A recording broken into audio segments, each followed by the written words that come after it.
Telling ghost stories can be fun around a campfire. But when the ghosts are the ones talking, it's positively terrifying. From adultery to murder, these hotels hold dark secrets, stories that would have been lost forever, locked within these walls. But history comes alive again as the ghosts of the past return to tell their tales.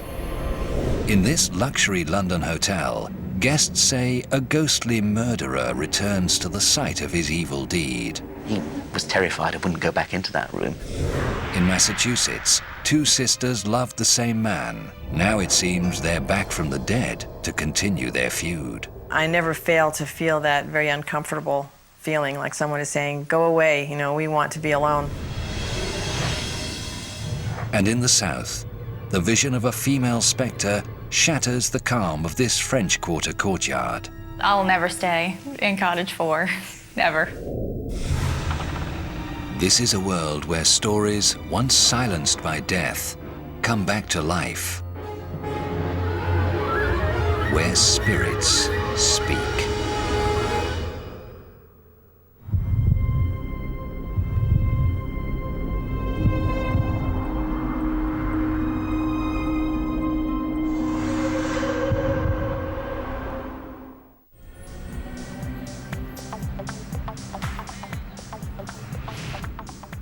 Each day, the streets of London are filled with tourists. From historical sites to nightlife, this city has it all, including plenty of rain.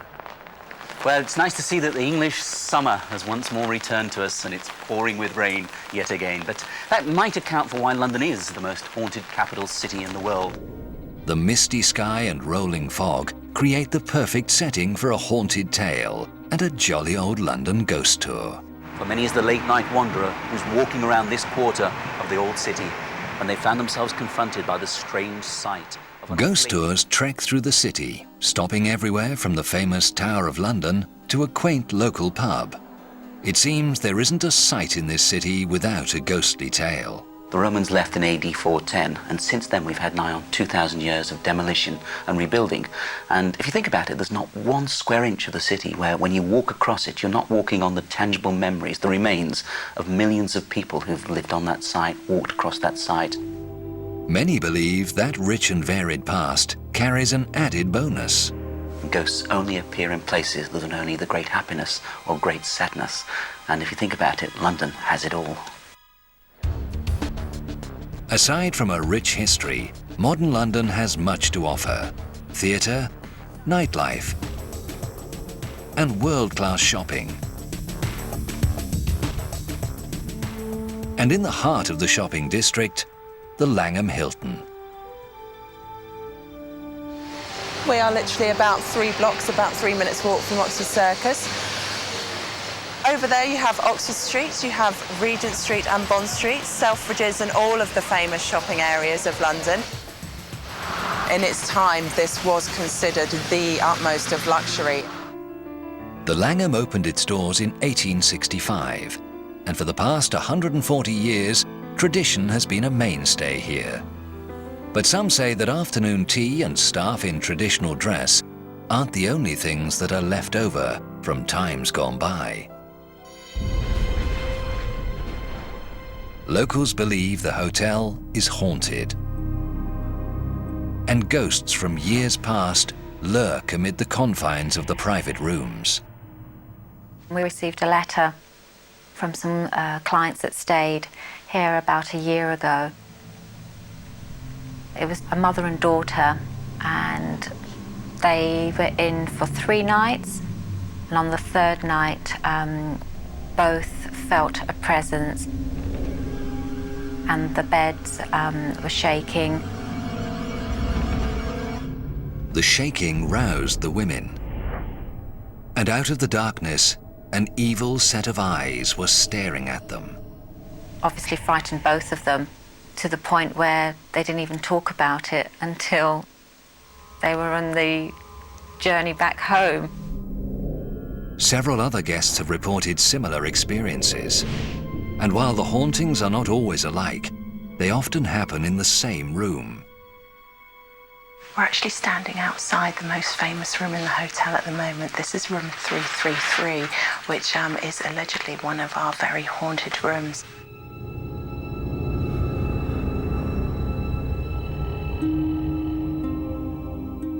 But who is this spirit who haunts room 333? Staff here say it's the soul of a killer. And in the late 1800s, room 333 was the site of his evil crime. A bed that shakes violently, sinister eyes that peer out of the darkness, and an evil presence that fills the room. According to eyewitness accounts, London's Langham Hilton Hotel is haunted, and the staff here believe they know the identity of the spirit that visits guests here during the night. There is the story of this doctor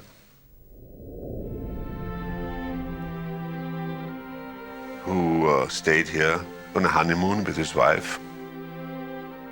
When the newlyweds checked into the hotel, they seemed happy and very much in love. They had a private dinner and it was very romantic. And obviously retired to their suite at the front of the hotel.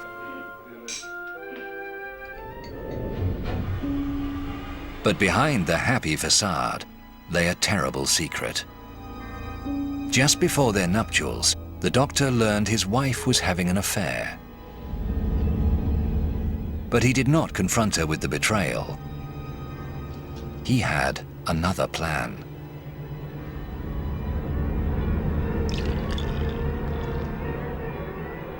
His anger drove him to murder, and just one drop of poison did the trick.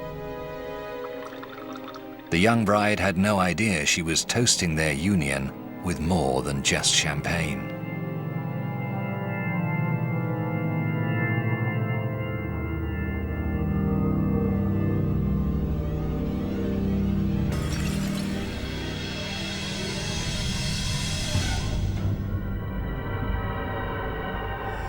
As she lay dead in their honeymoon suite, the doctor began to realize the gravity of his deed. Did he regret what he had done? Or was he simply fearful of getting caught? No one knows for sure. But hours after he killed his wife, the doctor took his own life.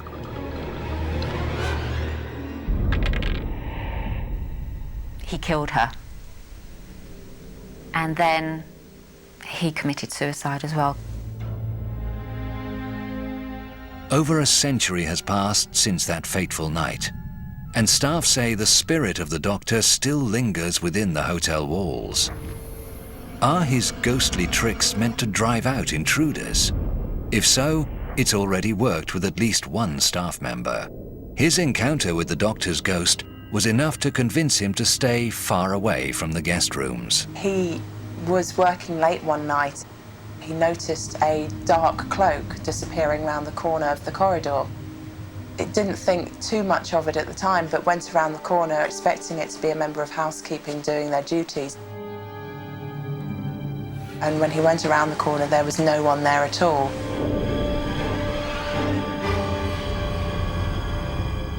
He's still a little shaken by it, but that's probably why he works down on concierge now with the guests as a way to, he's away from the bedrooms now.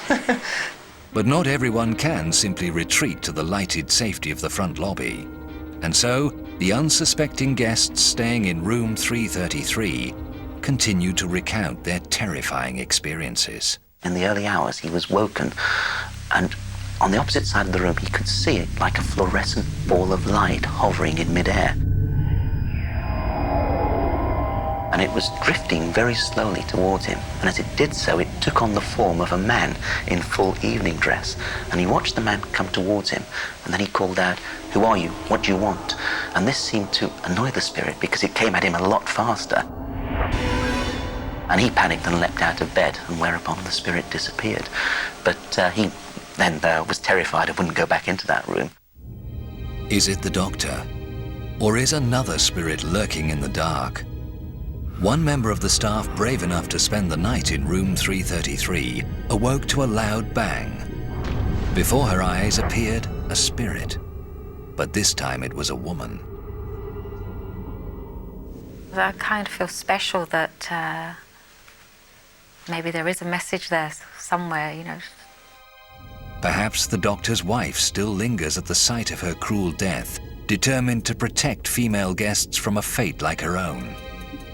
I can only draw from myself and say maybe she's sort of warning us. Whatever their intent, staff say the ghosts of the Langham remain, forever tied to the site of their tragic demise. It would be odd, I suppose, if we were to be asked and we had no history of any ghosts. I think it is quite accepted that a building of this kind, of that age, has had ghosts.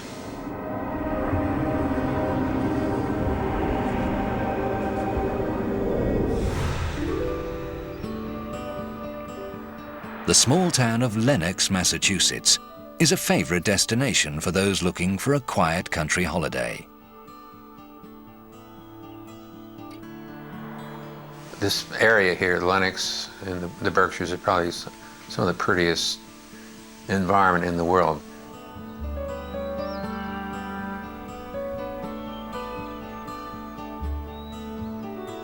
Sometimes the trees are so golden that the night glows, and it's very romantic up in this area.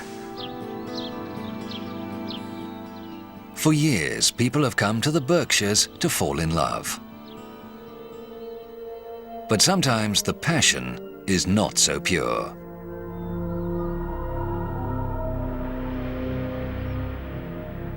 For nearly a century, the Whistler's Inn in Lenox has held within its walls a family's scandalous secret.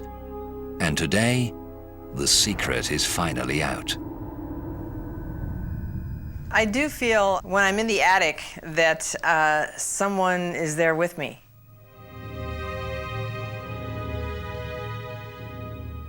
I think they probably don't want me up there, the spirits. I never fail to feel that very uncomfortable feeling, like someone is saying, go away, you know, we want to be alone.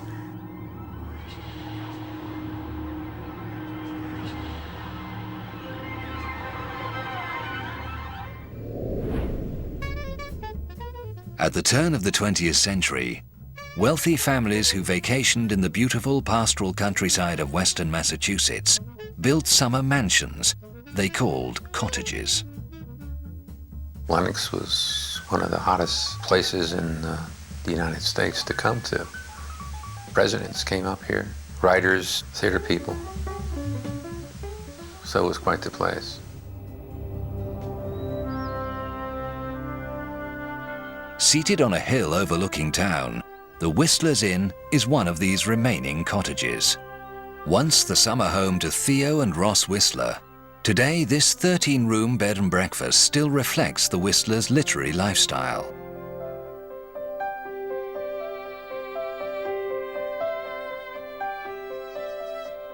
We have over 3,000 books. We're crammed with books, wall-to-wall books. This used to be the Whistlers' favorite room.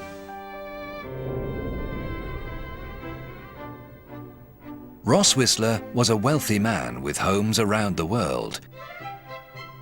But the Whistlers felt most at home in their Berkshires retreat. They had a lot of money, to start out with, and they knew how to use it. And consequently, they had this huge house. The wealthy couple led a happy life. And then tragedy struck. Ross Whistler suddenly died in 1927. Struggling with the loss of her husband, Theo Whistler retreated to the Lenox home, accompanied by her traveling companion, a young Swedish woman named Nancy. While Nancy brought comfort to Mrs. Whistler, she would soon bring scandal to the quiet town of Lenox. Today, one of her descendants remembers her life. This is where my relatives immigrated to from Stockholm, Sweden, as the servants to the famous Mrs. Whistler.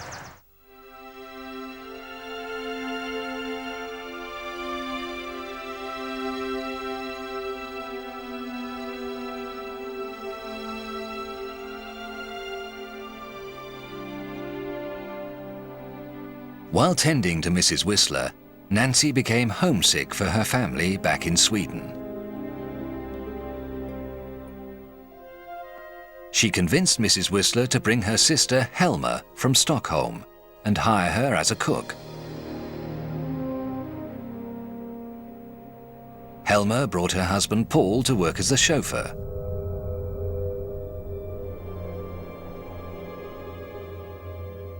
But Nancy's desire to be reunited with her family was far from innocent.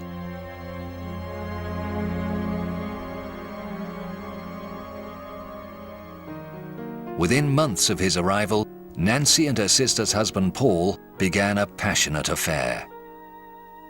It makes sense that probably Aunt Nancy was in love with Paul Anthony already in Stockholm, maybe as kids growing up together, but he chose Helma, her sister, and over the years, she never stopped loving him.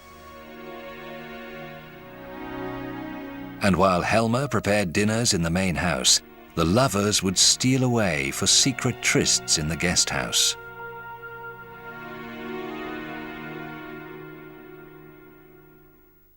Well, we know that in affairs, where there's a will to do it, they will find a way.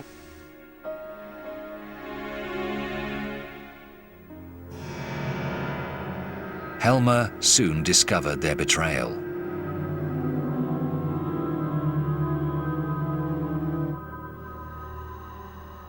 And Helma found out about it and never forgave Aunt Nancy, and they never spoke again.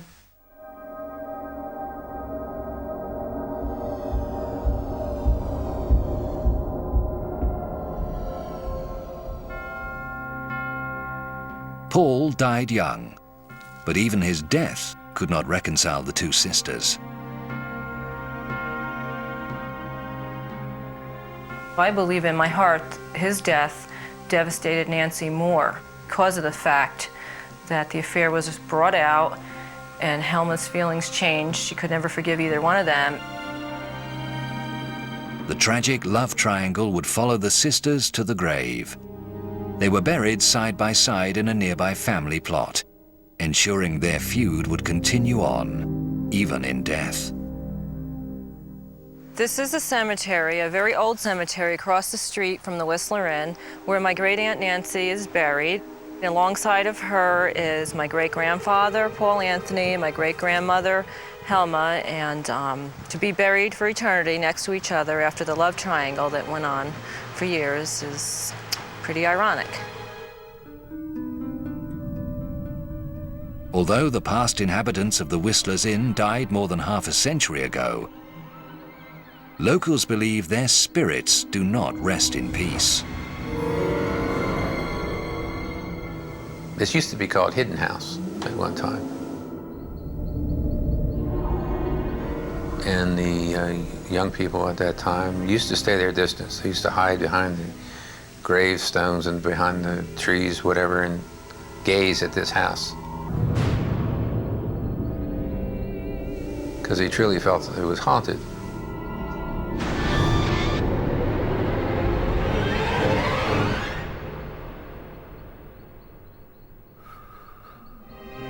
And when night falls, a strange presence fills the air at Whistler's Inn.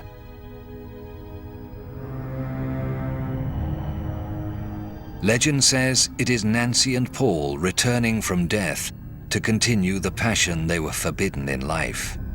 They keep coming back every year, so many years, and to rendezvous. And according to those that have interrupted their illicit meeting, the ghosts like their privacy.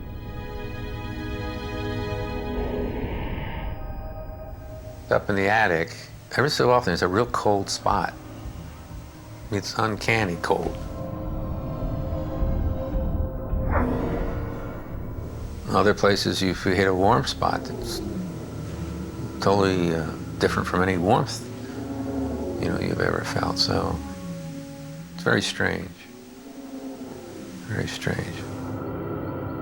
But Nancy and Paul aren't the only spirits that haunt these rooms. Stories abound of a third ghostly figure. Is it Mr. Whistler perhaps returning to the place he loved? Or is it Helmer, destined to roam as witness to a heartbreaking betrayal?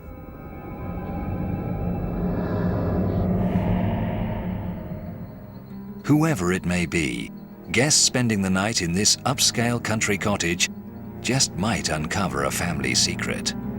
And two spirits who'd rather be left alone.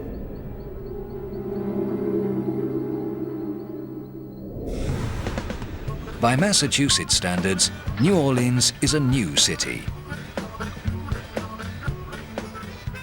From the French Quarter with buildings dating back to the 1700s, to Charles Street, lined with charming antique shops, New Orleans is a city rich with history. When you walk around the city of New Orleans, whether it be in the French Quarter or along St. Charles Avenue, you feel the history is everywhere.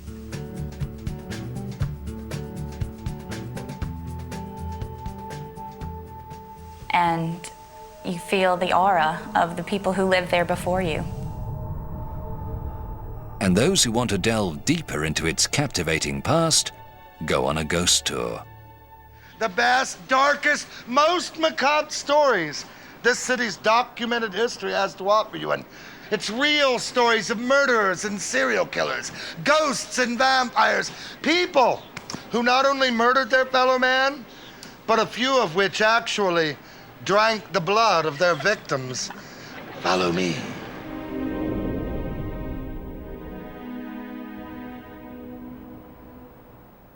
But for some, the living can be far more terrifying than the dead. Jesus, gotcha. Oh, man, don't do that. That is so scary. You are not right. You are not normal. They're the oldest structures in the entire Mississippi River. The ghost tours that flood the city streets each night are all in good The fun. convent of the Ursuline nuns. But locals say the true terror lies in the most unexpected places, because in New Orleans, nothing is quite as it seems. Welcome to Hotel Maison de Ville. We're in the heart of the French Quarter on Toulouse Street. You'll see the hustle and bustle of the city around you, but when you step inside, it's an oasis.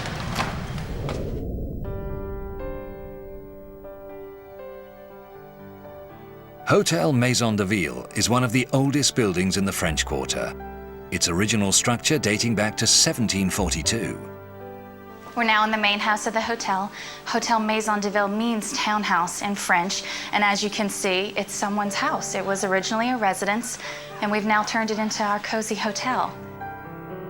And just off the parlor, doors lead to a tranquil courtyard. But this secluded setting is also the perfect hiding place for ghosts. I'll never stay in Cottage 4. Never. What spirits haunt these grounds? And why do they have the staff so terrified? New Orleans Hotel Maison de Ville soon learn for themselves what the staff here have known for years. The 250-year-old hotel is haunted. A housekeeper said that she was cleaning, and as she walked back across the courtyard towards room 9, she saw a lady sitting on the bed. One look at her milky-colored eyes, and the frightened housekeeper knew the lady was not of this time. But who was she? And where had she come from? New Orleans had 2 devastating fires in 1786 and again in 1794, which burned down the majority of what we now call the French Quarter. The ghostly figure became known as the Lady in White, and according to legend, she lived in the townhouse that once stood on this site. One balmy night in 1786, she went to bed dressed in a white nightgown and never woke up. The fire that ravaged most of the city consumed her house. The lady in white is probably still here because this was her home. And she just chooses to stay, and she may not even realize that she is a ghost and not a person. And this is still considered her home. But for those who don't fancy spending the night with a confused spirit, the hotel can offer other accommodations and another ghost just a few blocks away. Just 2.5 blocks from the main hotel, behind this stuccoed wall, are the Audubon Cottages, which used to be residences and now part of our little oasis in the French Quarter.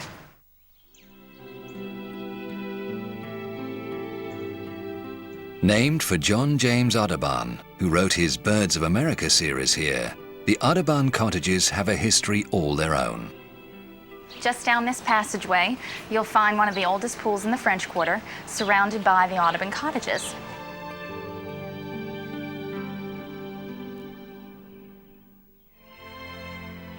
Each cottage is a mini oasis, complete with private courtyard. But those who stay in Cottage 4 come to wish the property wasn't so secluded. I'll never stay in Cottage 4. Never. Staff members say another ghost calls Cottage 4 home. This spirit did not die in the devastating fires of New Orleans, but in another mass tragedy that took thousands of local lives. Because we are in the South, we did have soldiers from our area who joined the Confederate troops to fight in the Civil War.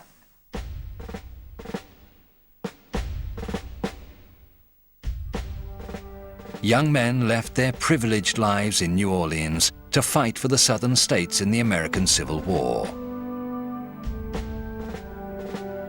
But once they returned home, they were unable to leave.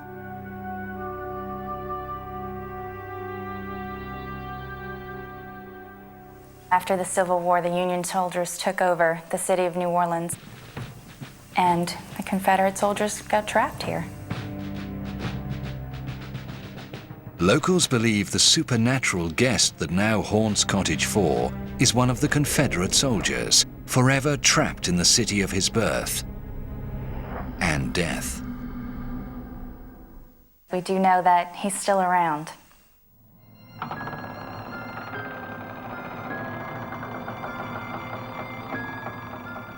I think he just has taken up residence in Cottage 4 and probably considers all of us intruders in his house.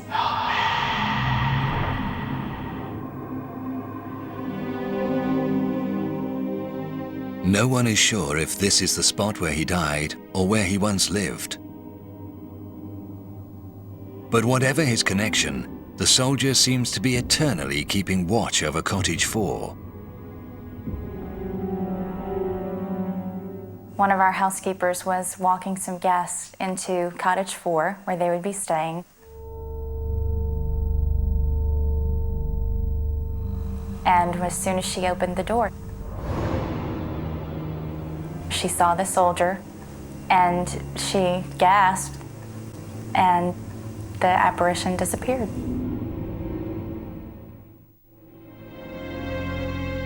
Staff do not always talk about the cottage's haunted past. They know the guests will soon find out for themselves. They called me from the hotel. They said, will you show a cottage to the guests? And I said, okay. The only cottage that was vacant was 4.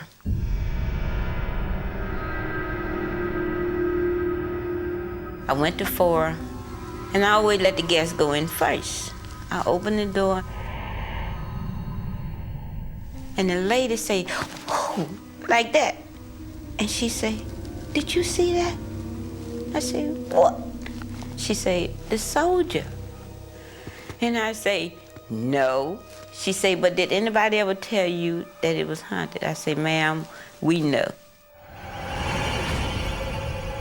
We know it's haunted. But what is it that keeps the Confederate soldier and the lady in white treading the unfamiliar landscape of the living.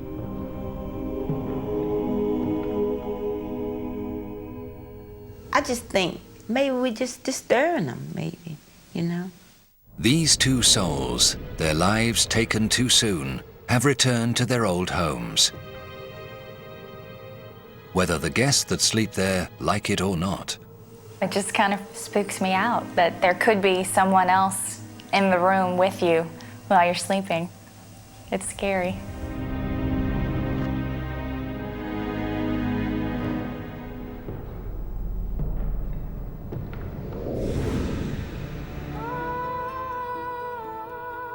From wooded glens to misty moors, from rugged coastline to mountainous terrain, Scotland features some of the world's most dramatic landscapes.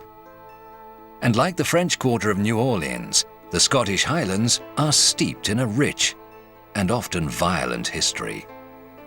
The amazing thing about Scotland, though, is there's another worldly feel to it. You go past Edinburgh and start heading up to the Highlands, and then suddenly it really is a mystical and mysterious country. Beyond the cities, down a single-track winding road through the Northern Highlands, lies the royal borough of Dornoch. Less than 2,500 people call this village home, but many believe its streets are crowded with spirits from its 800-year-old past. The tiny village and its 15th century cathedral are jewels in the Scottish Highlands, and popular spots for those in the know. The latest claim to fame for Dornoch Cathedral is that the Reverend Susan Brown married Madonna. She also christened her son Rocco in the cathedral here in the town. But Dornoch does not only attract celebrities. It really is a place where you can see ghosts, but more importantly, where you can believe in ghosts.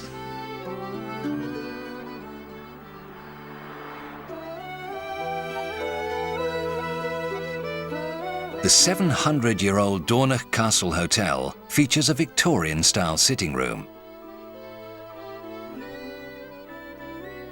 and a pub that still contains the castle's original fireplace.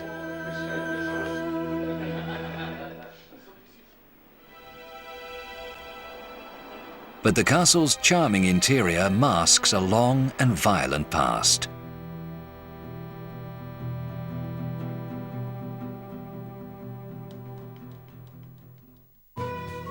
Clan feuds in the Highlands were ruthless. The castle was under siege in 1570 and was ransacked completely. While most of the original castle has been destroyed over the course of its bloody history, the cathedral and one lone tower have survived the centuries. The existing tower we can date back to at least 1480, but possibly beforehand. Today, all that remains of the castle is its 15th century tower, and at the base of the tower is the castle's dungeon. Its last prisoner hanged in the early 20th century. So this is one of the original cellars. It would have been the jail. If you were really bad, you're going to be tried to be hung. This is where you would be put. Late at night, staff say Dornoch's dungeon comes alive with the cries of the condemned. And as the story goes, there was one prisoner whose spirit remains within the dungeon's walls. His tragic tale eternally resonating through the hotel. His name was Andrew McCornish.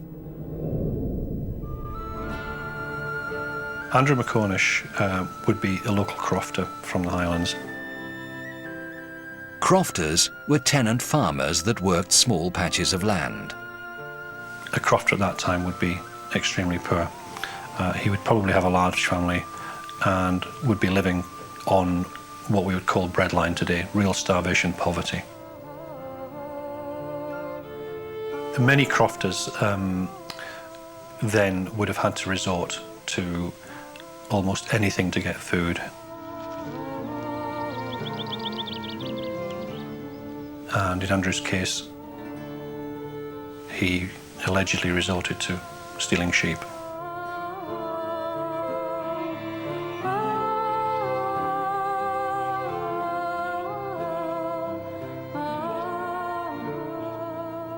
which would be his ultimate downfall.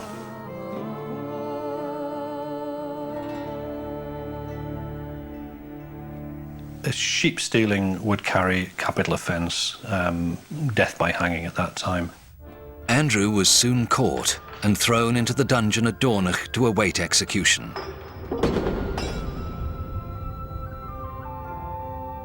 It was in what is now the cellar. It's extremely small, about 10 by 10. It's almost underground. There are small arrow slits. There would be very, very little natural daylight. Andrew spent his last days trapped within the dungeon walls, terrified of the fate that awaited him. His final moments came.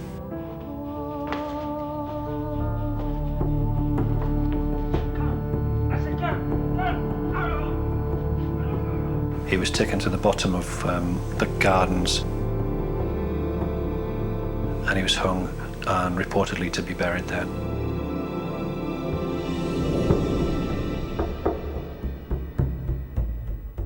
Andrew's body may be buried, but his spirit is very much alive here.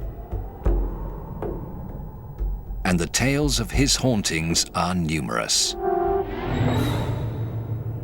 I think most people think it's part of a castle, you know, it's not a proper castle without a ghost, you know. We have had guests refuse rooms because they felt strange things in them. Many describe an uneasiness in the air. And late one night, a staff member believes he met Andrew close up. We have a gentleman who was working away one winter when the hotel was closed. And he heard a door open and close, and then a draft of wind. And there was no one there. And then, for the next half hour, he felt as though someone was standing at his shoulder, but couldn't pin it down. He felt the spirit that night.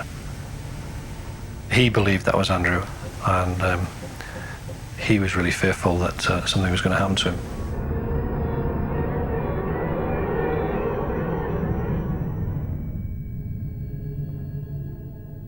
It seems that Andrew's spirit continues to walk the grounds of this castle hotel as an eternal reminder of the land's cruel beginnings.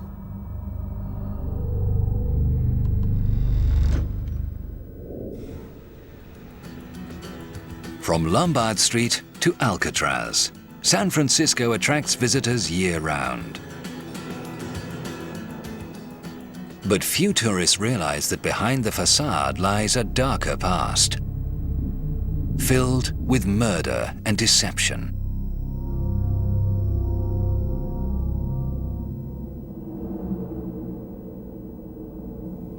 I think a ghost is an energy form created by extreme emotion, and it's stuck in time. The emotion of the city of San Francisco, there was greed, lawlessness, lust. All the 7 deadlies were played out in a major, major way in this city. But in 1914, this growing city began to run out of space. To capitalize on this expansion, they dug up the peaceful cemeteries that sat on its rolling hills and replaced them with buildings. They moved the bodies out of the city, ensuring that the ghosts of San Francisco would not rest in peace. At that time, the turn of the century, when the bodies were being moved, most people's feelings were when they're buried, that was it. They were going to rest in peace. And when their graves were disturbed, that could anger them. Even in this city teeming with spirits, there is one building that stands apart. The Queen Anne Hotel. Built in 1890, the Queen Anne Hotel is a prime example of the type of Victorian architecture for which it was named. The Queen Anne style of architecture features like bay windows. It's a very visual, opulent style. This is one of the largest scale Victorians in San Francisco. Commissioned by a well-known senator, the hotel was originally designed to be a finishing school for girls. There were 100 girls that lived on the upper floors, and the lower floor were all classrooms. But locals say the 4-story structure was really built for the school's headmistress, Miss Mary Lake. Rumor has it that Mary Lake and the senator were having an affair. Mary Lake was the favorite of his 4 mistresses, but their illicit relationship would soon bring a greater scandal to the town: murder. Originally a girls' finishing school, San Francisco's Queen Anne Hotel was commissioned by a prominent senator, allegedly to house his mistress, Mary Lake. And Mary Lake was an educator, so he built this place to be a school, to give some legitimacy and to kind of hide what he was doing with his mistress. For 9 years, Miss Mary Lake's school for girls flourished, and the senator and the headmistress carried out a secret affair within the walls of the schoolhouse. And it was very hard for her to have an affair. She wasn't the kind of woman who would just take up with someone. She fell madly in love with him. He fell in love with her. And when they gravitated to this place, which she built for her, they almost had a normal life together as husband and wife. Because he could come here, and she considered it her home. But Mary Lake had news for her lover. She got pregnant.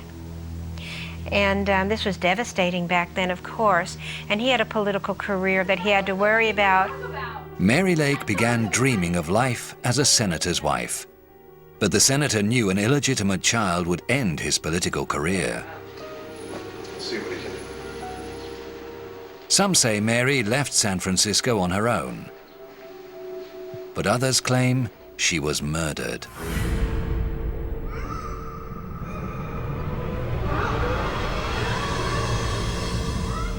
3 men came into her room. They startled her in the middle of the night. They were politically motivated.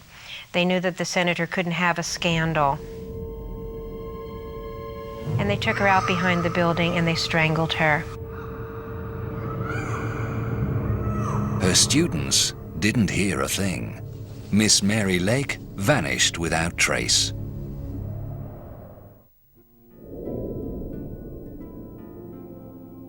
Today, the Queen Anne Hotel and its 48 rooms provide guests with a cozy and relaxing place to rest. But those staying in room 410, Miss Mary's former office, are not guaranteed a peaceful night's sleep. One of my favorite stories from 410. A fellow was checking in very late one night. He was cold but very tired, so he just walked over the bed, fell down and fell asleep. He woke up and found a blanket over him. And he knows for sure he didn't get up and get that blanket. Not only that, it had been tucked in all around him. You ever try to do that yourself? It's difficult. It seems Miss Mary Lake's nurturing instincts have followed her into the afterlife. She's the unofficial hostess of the beautiful Queen Anne Hotel because she'll make sure you're well taken care of while you're here. And on more than one occasion, a vacant room has come alive with the sounds of a spirit. I knocked on the door and somebody said, yes. Yes. She didn't have a low voice. She had a fairly normal woman's voice, about my tone, and it just sounded like yes, just normal, very normal. When she opened the door, the room was dark and quiet. There were no signs of life. Lindy believes the voice she heard came from a ghost. And hotel guests report nocturnal visits from a shadowy form. There was a guest that stayed here last Tuesday, And she had said that she couldn't sleep all night because there was somebody standing at her door watching her. The way that people see Mary Lake, as she's described as this vaporous form, a mist that just hangs in space. And many believe her spirit, caught between two worlds, cannot or will not leave here. I think that if something significant happens in your life in a certain place, then you will eventually come back to that place. Perhaps Miss Mary Lake will forever remain at the Queen Anne Hotel until the mystery of her disappearance is solved.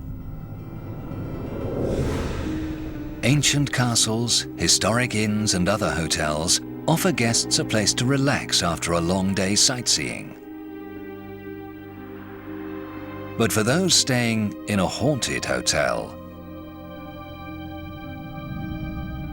the real sights appear when the lights go out and the ghosts start talking.